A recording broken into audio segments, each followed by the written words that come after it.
কিনা? যারা ক্ষতির মধ্যে ভুলের মধ্যে আছে তারাই হবে জাহান্নামের আগুন, জাহান্নামের খড়ি। কথা বলেন ঠিক না বেঠিক? ভুলের মধ্যে কি থাকা যাবে? ক্ষতির মধ্যে থাকা যাবে? খান নি মনে হয় সকালবেলা?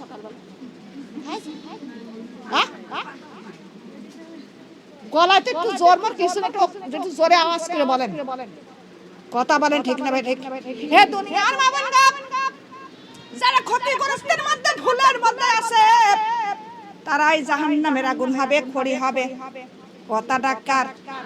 ভুলের মধ্যে থাকা যাবে? কারা হবে ভুলের মধ্যে? কারা আছে? কথা বলেন, কারা ক্ষতির মধ্যে? যারা নামাজের ধারেও যায় না, এমন লোক আছে? কথা বলেন, পর্দার কাছেও যায় না, আছে কি না? এমন লোক আছে কি না? যারা তারা কিসের মধ্যে আছে? কথা বলেন, যারা কোরআনের কাছে যায় না, কিসের মধ্যে আছে? ভুলের মধ্যে এবং ক্ষতিগ্রস্তের মধ্যে। কথা বলেন ঠিক না বেঠিক? হে দুনিয়ার মা বোনরা, তারাই হবে জাহান্নামের খড়ি। ওয়াদাটা আমার আল্লাহ। কার ওয়াদা? আমার আল্লাহর ওয়াদা। হে দুনিয়ার মা বোনরা, আল্লাহ বলেন ইন্নাল্লাযিনা আমানু ওয়া আমিলুস সালিহাত উলাইকা ইয়াসহাবুল জান্নাত। আল্লাহ বলেন, যারা আমার ইমানদার বান্দা বান্দি আর যারা সৎকর্ম করে তারাই পাবে জান্নাত। কথাটা কার? ওয়াদাটা কার? কিন্তু আমাদের আল্লাহর ইমানদার বান্দা বান্দি হইতে সৎকর্ম করতে কয় লাখ টাকা লাগবে? জোরে কোন? কয় লক্ষ? একটা টাকাও লাগে না, এক ভরি সোনাও লাগে না, লাগে শুধু ঈমান। কে লাগে জোরে বলেন? ঈমান। ঈমান হলো এক। ঈমান হলো কি? কথা বলেন। আর স্বর্ণগুণ হলো, আর ঈমান হলো এক, আর আমল হলো স্বর্ণ। একের কাছে যদি একটা স্বর্ণ বসানো যায় কত হয়? আর একটা স্বর্ণ, আর একটা স্বর্ণ, একের কাছে তত স্বর্ণ বসাবো ততই সংখ্যা বাড়বে না কমবে? কথা বলেন, বাড়বে। আর এক যদি না থাকে স্বর্ণের কোনো মূল্য, স্বর্ণের কোনো দাম আছে? নাই। আগে দরকার এক। কথা বলেন ঠিক না বেঠিক? এক হলো ঈমান। একই হলো, বুঝতে পারতেছেন তো কথা? একই হলো ঈমান। আর আমল হলো, আমল কি? আমল হলো স্বর্ণ। একের কাছে যদি একটা করে আমরা আমল বসাই তাহলে তত সংখ্যা বাড়বে না কমবে? আগে দরকার ঈমান। ঈমান যার নাই তার আমল আছে। ঈমান হলো লজ্জার একটি অঙ্গ। জোরে জোরে বলি সুবহানাল্লাহ, লা ইলাহা লা ইলাহা সুবহানাল্লাহ, আলহামদুলিল্লাহ, লা ইলাহা কালিমা, লা ইলাহা কালিমা, লা ইলাহা। ফুলের সাথী প্রজাপতি, ফুলের সাথী প্রজাপতি, চন্দ্রের সাথী তারা, কবরের সাথী কেউ হবে না মাগো ফজরের নামাজ ছাড়া। ওই কবরের সঙ্গী কেউ হবে না মাগো ফজরের নামাজ ছাড়া। লা ইলাহা কালিমা, লা ইলাহা। ফুলের সাথী প্রজাপতি, ফুলের সাথী প্রজাপতি, চন্দ্রের সাথী তারা, ওই কবরের সাথী কেউ হবে না মাগো জোহরের নামাজ ছাড়া। ওই কবরের সঙ্গী কেউ হবে না মাগো জোহরের নামাজ ছাড়া। লা ইলাহা কালিমা, লা ইলাহা। ফুলের সাথী প্রজাপতি, ফুলের সাথী চাঁদের সাথে তারা, ওই কবরের সাথে কেউ হবে না মাগো আসরের নামাজ ছাড়া, ওই কবরের সঙ্গে কেউ হবে না মাগো আসরের নামাজ ছাড়া। লা ইলাহা, হ্যাঁ কালিমা লা ইলাহা। ফুলের সাথে প্রজাপতি, ফুলের সাথে প্রজাপতি, চাঁদের সাথে তারা, কবরের সাথে কেউ হবে না মাগো মাগরিবের নামাজ ছাড়া, কবরের সঙ্গে কেউ হবে না মাগো ঈশ্বরের নামাজ ছাড়া। লা ইলাহা, হ্যাঁ কালিমা লা ইলাহা, কালিমা লা ইলাহা। ফুলের সাথে প্রজাপতি, ফুলের সাথে প্রজাপতি, চাঁদের সাথে তারা, কবরের সঙ্গে কেউ হবে না মাগো কোরআন হাদিস ছাড়া, কবরের সঙ্গে কেউ হবে না মাগো কোরআন হাদিস ছাড়া। লা ইলাহা, কালিমা লা ইলাহা, কালিমা লা ইলাহা ইল্লাল্লাহু মুহাম্মাদুর রাসূলুল্লাহ সাল্লাল্লাহু আলাইহি ওয়াসাল্লাম। আলহামদুলিল্লাহ। হে দুনিয়ার মানুষেরা, একটু চিন্তা করে দেখেন, আজ বাদে কাল যাবেন কবরে, আর কবরে গেলে আপনার সঙ্গীর সঙ্গী কেউ হবে, জোরে বলেন কেউ হবে? কেউ হবে না। আপনি এমনকি দেখেন সন্ধ্যার মাগরিবের নামাজ আদায় করেন, মসজিদে আওয়াজ হয় অমুকের বিবি অমুকের মা ইন্তেকাল করেছেন, অমুকের বাবা, তার ঈশার নামাজের পরেই দাফন। এমন আওয়াজ হয় কি হয় না? কথা বলেন। হে দুনিয়ার মাবনগা, ঈশারের নামাজ আদায় করিয়া আপনার আমার লাশটা গোসল দিয়া কাপড়ের কাপড় মোড়াইয়া জানাজার নামাজ দিয়া খাটার একটা করে অন্ধকার রাতে আপনার সন্তান ধরে ধরে ওই কবরের মাঝে রেখে আসবে। কেউ কি 5টা মিনিট কবরের পাশে বসে থাকবে? জোরে বলেন কেউ থাকবে না। আপনার স্বামী সন্তান আত্মীয় স্বজন সবাই থিয়ে চলে আসবে। আপনার আদরের সন্তান, আপনার যে ঘরে যে বিছনায় আপনি মৃত্যুবরণ করেছেন, সেই বিছনায় আপনার আদরের সন্তানের শুতে যাবি। কথা বলেন, ঘুমাইবে সেই ঘরে? ঘুমাবে না কেন? না, ওই ঘরটাই হলো ভয়। কথা বলেন না কেন? ওই ঘরটাই ভয়। ও আদরের সন্তান, যে মা না হইলে তুমি কোনোদিন ঘুমাও নাই, যে মা না হইলে তুমি কোনোদিন এক লঙ্কা ভাত খাও নাই, যে মা না হলে বিছানায় তুমি শোও নাই, যে মা না হইলে তুমি গোসল করো নাই, মার বুকের মধ্যে লুকায়া লুকায়া দুধ পান করেছো, সেই মার আদর ভালোবাসা নিয়ে ঘুমাইছো, সেই মার ঘরেও কেউ শুধু চাই। জোরে বলেন দুনিয়ার মা বোন একটু চিন্তা করে দেখেন, কিন্তু আদরের স্বামী সন্তান ভাই বারাদা মা বাবা কেউ আপন নয়, আপন হলে একমাত্র কিরা? জোরে বলেন এক আল্লাহ। সেই আল্লাহর খুশি রাজি না করে কবরে পাও রাখা যাবে? যাবে না। কেন না? ওই কবরের মধ্যে আমাদের সঙ্গীর সঙ্গে কেউ হবে না। কবরের মধ্যে আপনি যখন রেখে আসবে, কবরের মধ্যে মুনকার নকির ফেরেশতা চলে আসবে, আসিয়া বলবে মার রব্বুকা ওয়া মা দিনুকা মান নাবিউকা। কয়টি প্রশ্ন? 3টি প্রশ্ন।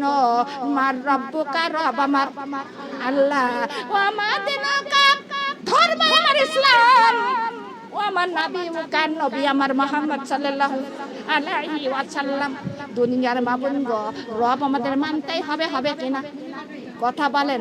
রব আমার আল্লাহ, সেই আল্লাহর ইবাদত করার দরকার আছে কিনা? ওই সেই রবের ইবাদত না করে কবরে যাবে। কবরে গেলে তার দুঃখের সীমা নাও। ওই কবর থেকে আর কোনোদিন ফিরে আসতে পারবেন? জোরে বলেন আর কোনোদিন একটাই আমল করার সুযোগ পাবেন না। তখন না পারলে প্রশ্নের জবাব শুরু হয়ে যাবে কবরের আযাব। দুনিয়ার বাবুনি গো, ওই কবরটা বড় ভয়ঙ্কর, কবর বড় অন্ধকার, কবর বড় সাপ বিচ্ছুর ঘর। ওই কবরটা বারে বারে ডাক দেয়, দিনে ডাক দেয়, রাতে ডাক দেয়, রাতের নিশীথে ডাক দেয়, বলে ও আল্লাহর বান্দারা তোমরা ঘুমায়া আসো, কিন্তু আমার আমার ভিতরে আসতে হবে রে বান্দা। অমন ঘুমাইও না, আল্লাহর ইবাদত করে আমার কবর আমার ভিতরে এসো। আমার কবরের মধ্যে শুধু বিপদ আর বিপদ, আর ওই সাপ বিচ্ছু আগুনের কুণ্ড। তোমরা সেই আগুন নেভানোর জন্য পানি সঙ্গে করে আনতে হবে কিনা, ওই সাপ বিচ্ছু মুক্ত করার জন্য আমাদের ঔষধের দরকার আছে কিনা জোরে বলেন, কথাই তো জোরে বলেন, কথা বলেন। এ দুনিয়ার মাবনগা, এই দুনিয়ার মধ্যে বসে থাকা যাবে না, ঘুম করা যাবে না, আলসতা করা যাবে না। কেন না, আল্লাহর খুশি রাজি করতে হবে। কবরের সমস্ত বিপদ মুক্ত করার জন্য আমরা এই দুনিয়ার মধ্যে সেই সাপের ওষুধ, সেই পাশেই আগুন নিবানোর জন্য পানি, সমস্ত কিছু সঙ্গে বানতে হবে। হবে কিনা জোরে বলেন।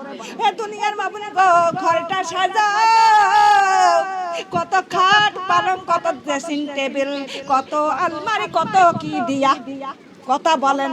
যত কিছু দিবেন ঘরটা আরো সৌন্দর্য দেখা যায় কিনা।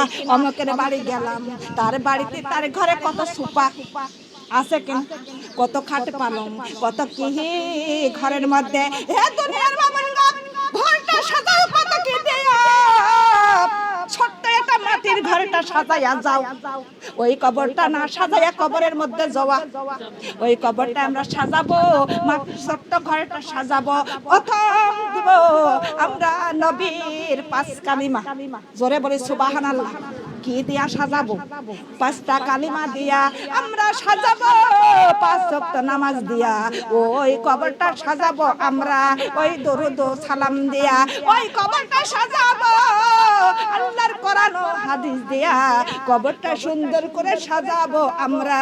ওরে খাস পর্দা, আমরা সমাজ খেদমত সবকিছু দিয়ে কবরটা সাজায়া কবরের মধ্যে যাব।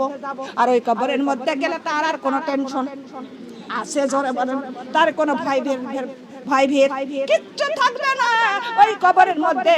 তার কোনো আর টেনশন নাই ওই কবরের মধ্যে, তার কোনো বিপদ আছে জোরে বলেন। ওই কবরের মধ্যে তার বিপদ নাই। হযরত খাদিজাতুল কুবরা কান্দেছে কই কবরের বিপদের ভয়ে। কিসের ভয়ে জোরে বলেন? কবরের বিপদের ভয়ে কান্দেছে। ওরে একদিন ফজরের নামাজ আদায় করে খাদিজা কাঁদতেছেন, ফজরের নামাজ আদায় করে খাদিজা কাঁদতেছেন। মা ফাতেমা তো জোহরা দৌড়ায় এসে বলতেছেন, মা গো এত সকালে কাঁদতেছেন কেন? মা খাদিজা কোনো কথা বলেন না, শুধু কান্না আর কান্না। মা ফাতেমা দৌড়ায় চলে গেল মসজিদের হজরায় যাইয়া তখন বলতেছে, বাবা আব্বা জান সকালবেলা মা কিসের জন্য কাঁদতেছে বুঝি না, আপনি তাড়াতাড়ি যাইয়া মার কান্নাটা বন্ধ করেন, আমার মার কান্নায় আমি সইতে পারি না। বাবার জামাটা ধইরা ধইরা মা ফাতেমা তো জোহরা বাড়িতে চলে আসলো। নবীজি দেখতেছেন খাদিজাতুল কুবরা এত করুণা করে কাঁদতেছেন, চোখের পানি তার পায়ের তলার মাটি ওরে ভিজে কাদা হয়ে গেছে। তখন আল্লাহ রাসূল বলতেছে, খাদিজা রে তুমি এত সকালবেলা কিসের জন্য কাঁদতেছো? আমার কাছে তাড়াতাড়ি বলো, কান্নাটা থামাইয়া দাও। কিন্তু খাদিজা কোনো সময় কান্না থামায় না, কাঁদতে কাঁদতে বলে, আল্লাহর নবী গো আজকে আমার ফজরের নামাজ আদায় করিয়া আমি মরা খাবা হয়ে দেখলাম, কিন্তু আল্লাহ কোরআনের মধ্যে নিজে ওয়াজ করেছে, আমার আল্লাহ বলেছেন কুল্লু নাফসি যায়িকাতুল মাউত। আল্লাহ নিজেই বলেছেন যার জীবন আছে মওত গ্রহণ করাই লাগবে। আর আল্লাহর নবী গো সেই মওতের কথা আর কবরের কথা আমার চোখের উপরে ভাসতেছে। আল্লাহর নবী গো ওই কবরের মধ্যে শুধু বিপদ আর বিপদ। আল্লাহর নবী এই চোখের পানি নিয়ে যদি আমি কবরে যদি যেতে পারতাম তাহলে আমার ভালো হতো। আল্লাহর নবী গো দুনিয়ার মধ্যে যদি কেউ রোগাক্রান্ত থাকে, কেউ যদি অভাব অনটনে থাকে, কেউ যদি কোনো বিপদের মধ্যে থাকে, কতজন কথার মাধ্যমে সান্ত্বনা দেয় কিনা জোরে বলেন? কতজন আসে পাশে বসে যায়, কথা দিয়ে সান্ত্বনা দেয়। আল্লাহর নবী গো, ওই কবরের মধ্যে কেউ সান্ত্বনা দেওয়ার মতো আছে থাকবে না। ওই কবরের মধ্যে শুধু বিপদ আর বিপদ। ওই বিপদের কথাই আজকে আমার মনে পড়ে গেছে। কবরের মধ্যে কেমন ভাবে আমি থাকবো, আর কে আমার সাহায্যতা করবে? ও আল্লাহর নবী গো, মুনকার নকির ফেরেশতা যখন আমার জবাবহীন করবে, হয়তো আমি জবাব দিতে পারবো না। এ দুনিয়ার বাবারা, মুনকার নকির চেহারা বেঈমানদের জন্য, কাফেরদের জন্য মুনকার নকির চেহারা হবে। আর দুটো চোখ বড় বড় দিগের মতো হবে, তার মাথার চুল সিকির মতো, তার চোখ দিয়ে আগুনের গোল্লা ছুটবে। আর ওই মুনকার নকিরের গায়ের রং ভীষণ কালো হবে। আর ওই মুনকার নকির তার চেহারা এমন ভয়ঙ্কর, ওই ভয়ঙ্কর চেহারা দেখে জবানটা বন্ধ হয়ে যাবে। দুনিয়ার বাবারা, কিন্তু এমন ভাবে চেহারায় আসবে। আর মা খাদিজাতুল কুবরা বলেন, আল্লাহর নবী গো, ওই ভীষণ চেহারা যদি আমার সামনে আসে, আমি ওই জবাবহীন করতে পারবো না। আল্লাহর নবী, আমি কবরের বিপদের ভয়ে আমি কাঁদতেছি গো নবী। আল্লাহর নবী মনে মনে ভাবে, আমার খাদিজার বেশি সময় নাই, কিন্তু সামনে ছিল রমজান মাস। 10ই রমজানে তিনি ইন্তেকাল করেছিলেন। তার বয়স হয়েছিল 65 বছর। যারা বলে সুবহানাল্লাহ। এ দুনিয়ার মা বোনগা, যখন তখন খাদিজাতুল কুবরা বলতে, আল্লাহর নবী, আপনার কাছে কোনোদিন কোনো তো আবদার করে নাই, আজকে কয়েকটা জিনিস চাইবো, দিবেন কিনা? আল্লাহ রাসূল বললেন, দুয়ার মতো হলে দিব, তুমি চাও। খাদিজা বলেন, আল্লাহর নবী, প্রথম নম্বরে আমি যখন ইন্তেকাল করব, আপনার গায়ের জব্বাটা আমার কাফনের কাপড় বানাইয়া দিবেন। আমার কাফনের কাপড় যখন পরানো হয়ে যাবে, জানাজার নামাজটা আপনি পড়াইয়া দিবেন। 3 নম্বরে আপনি আমার যখন কবর কাটা হয়ে যাবে, কবরের মধ্যে আপনি গড়াগড়ি দিয়ে উঠবেন। 4 নম্বরে আমার যখন দাফন হয়ে যাবে, মুনকার নকির ফেরেশতা যখন সওয়াল করতে আসবে, মুনকার নকিরের সওয়ালের জবাব আপনি আমার হয়ে দিয়ে দিবেন। এই 4টা প্রশ্ন আল্লাহ রাসূল বলতেছেন, খাদিজা, 3টি প্রশ্ন আমি রাখতে পারবো, কিন্তু একটা প্রশ্নের জবাব আমার রাখার ক্ষমতা নাই। কেন না, আদম থেকে ঈসা আলাইহিস সালাম পর্যন্ত কোন নবীগণ, কোন তার বিবির স্ত্রীর, তার স্ত্রীর কবরের মুনকার নকির সওয়ালের জবাব দিতে কোন নবী পারে নাই। আমারও ক্ষমতা নাই, পারবো না। এমনই সময় আমার আল্লাহ তাআলা বলেন, জিবরাইল, তুমি আমার বন্ধুর নিকটে চলে যাও, আমার বন্ধুর কানে কানে বলে দাও, আমার বন্ধু, ওরে ওই খাদিজার কবরের সমস্ত বিপদ আসবে, আমি আল্লাহ নিজে আসান করে দিব। আর মুনকার নকির সওয়ালের জবাব আমার বন্ধু দিতে পারবে। যারা বলে সুবহানাল্লাহ। আমার নবী আমার বন্ধুকে তুমি রাজি হয়ে যেতে বলো। যখন জিবরাইল আলাইহিস আমিন সঙ্গে সঙ্গে কানে কানে বলে দিল, আমার নবীজি তখনই রাজি হয়ে গেল। যারা বলে সুবহানাল্লাহ। খাদিজাতুল কুবরা যখন ইন্তেকাল করলেন, আমার নবীজির গায়ের জব্বাটা তার কাফনের কাপড় বানাইয়া দিলেন, তার জানাজার নামাজটা পড়াইয়া দিলেন, তার কবরের মধ্যে পিঠ মোবারক লাগাইয়া দিলেন। কেন না, আমার নবীজির গায়ের ঘেরন ওই কবরের মধ্যে থাকবে। আর নবীজির গায়ের জব্বা যদি আমার খাদিজার গায়ে থাকে, কোন ফেরেশতা চিন্তি ভুল করবে? জোরে বলেন, চিন্তা ভুল করবে না, এমনিও চিনে যাবে। এই দুনিয়ার মা বোন গো, তার দাফন হয়ে গেল। দাফন যখন হয়ে যায়, সবাই চলে আসে। আমার নবীজি খাদিজার কবর ছাড়ে না, কবরের পাশে বসে আছেন, মুখ ঘেমে ঘেমে পানি পড়তেছে। সমস্ত সাহাবারা বলতেছে, আল্লাহর নবী গো, আপনি আর কত সময় বসে থাকবেন? মুনকার নকিরের কোনো সারা শব্দ নাই, আপনি চলে আসুন। আপনার মুখ মুবারক ঘেমে ঘেমে পানি পড়তেছে।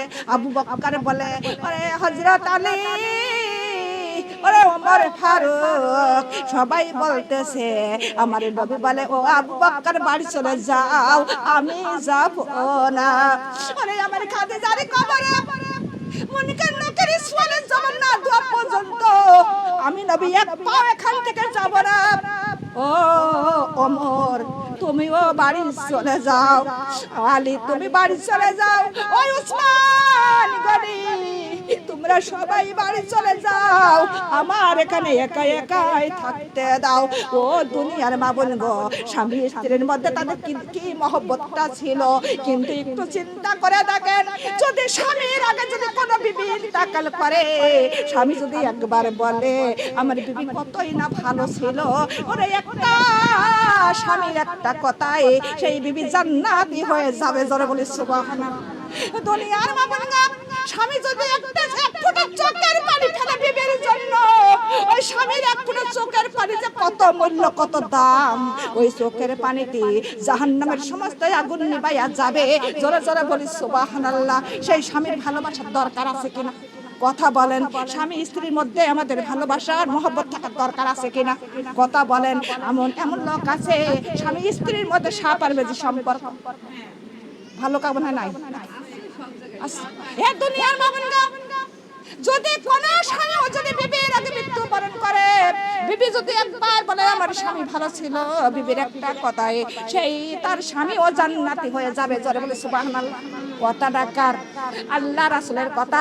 আল্লাহর নবী কোনদিনও মিথ্যা কথা বলেছে বলে নাই। দুনিয়ার মা বোন গো, তখনই সবাই চলে আসলো। এমনই সময় আমার নবীজি সিজদায় পড়ে গেল। সিজদায় পড়ে বলতেছে, ও মাবুদ, আমার খাদিজার কবরে কেন মনকার নকির করে সারা নাই, কোনো শব্দ নাই, ওরে 1 ঘন্টা ওরে বেশি হয়ে যাচ্ছে। এমন সময় আমার আল্লাহ ডাক দিয়ে বলেন, আমার বন্ধু,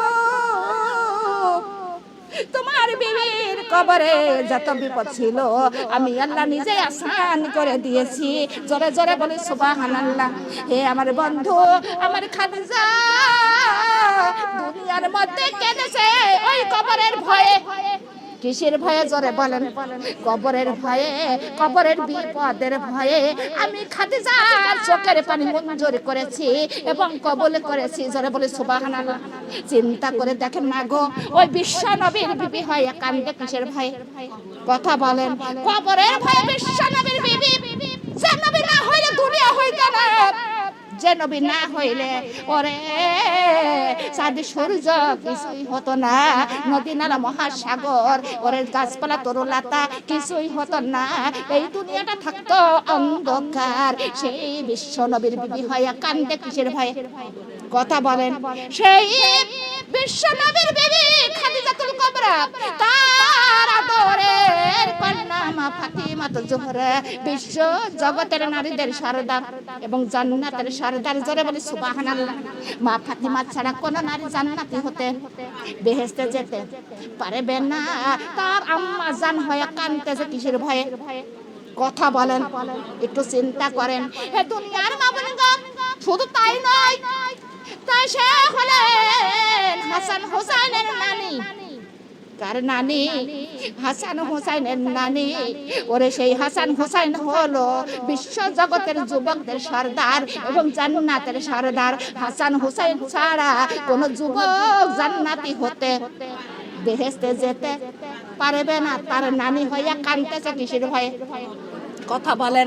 কবরের ভয়ে। দুনিয়ার মা বোন গো, একটু চিন্তা করে দেখেন, বিশ্ব নবীর বিবি, আপনার আমাদের স্বামী, এমনকি মাগরিবের আজান হয় চায়ের দোকানে বসে আছে কিনা? কথা বলেন। এই এলাকায় মনে হয় নাই। আমাদের সন্তান, আমাদের কন্যারা দেখেন নামাজের খোঁজ নাই, মোবাইল টাচ মোবাইল হাতে করে কত কি, পর্দার কোনো পর্দা নাই, ওরে পোশাকের কোনো পোশাকটাও ঠিক মতো নাই।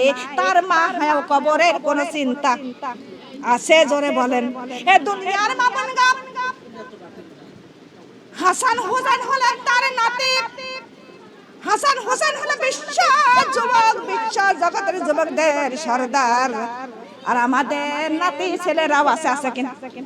কথা বলেন। তারা শুধু সজনের আটা খেয়ে শেষ করল। কথা বলেন না কেন? জেগের আটা, চেনেন তো আটা? আটা খাতে খাতে একদম ফাঁকা হয়ে গেছে। তার নানি দাদি হইয়াও কবরের কোনো ভয় আছে? একটু চিন্তা করেন। বিশ্ব নবীর বিবি হইয়া কান্দে কবরের ভয়ে। আমাদের কি কবরের ভয় নাই? কথা বলে আমার ওই কবরে যেতে হবে কারোর মাপ নাই কালিমা লা ইলাহা কালিমা লা ইলাহা